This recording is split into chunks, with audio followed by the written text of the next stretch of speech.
Dapat laging ganyan anak ha. Nagpapaaraw sa umaga. Lalo pag Sabado Linggo. Huwag kakatamaran para yung ubo mo hindi na hindi nag-i-stay sa'yo, okay? Ang konti ng pawis mo anak, kulang ka sa tubig. Kaya dapat umiinom ka ng maraming tubig ha. Hi guys, kamusta kayo? Magluluto si Viper bago siya umuwi sa kanila. Yan, ano lulutuin mo? Adobo. Adobo. Manok. Oh,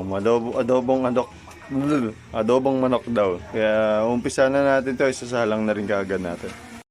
So okay na guys, naglagyan tayo ng mantika. Wait lang. Bawang muna, palalabasin natin yung lasas. Kutsa lang muna natin ito. Sulit natin yung sibuyas. Tapos nilagay ko na yung sibuyas. Ang layo mag-video ni Viper ni.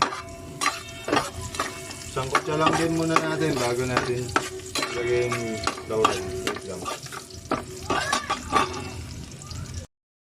Okay na guys, nilagay ko na rin yung laurel. Isang kutsa ka lang muna ito.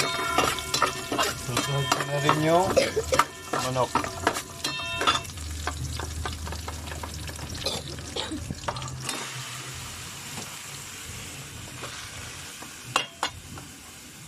Tapos nilagay na natin yung manok. Wait lang. Tapos ninimpla na rin natin siya ng paminta, betchin, tsaka yung chicken cubes. Para habang sinasangkot siya natin, may lasa na siya, diba guys? Nung nag-transusin na, pwede natin timpla ng toyo. Wait lang. Toyo, suka. Tinimplahan ko na rin yan. Pakukuloyin natin yung gusto bago natin ilagay itong patatas. Balikan natin ulit yung mamaya. Tapos nang kumulo na siya ng gusto, nilagay na natin yung patatas para sabay sa pagluto ng mga manok. Tsaka may karoon din ng lasa yung patatas. Balikan natin yan after 1 hour guys. Dapat ganyan lang tayo magluto ng adobo. Kasi napakadali lang naman yan. Lutuin lang natin siya na mabuti at pasarapin. Balikan natin yan after 1 hour. Paano guys yung tuna? Yummy! Kakagigit.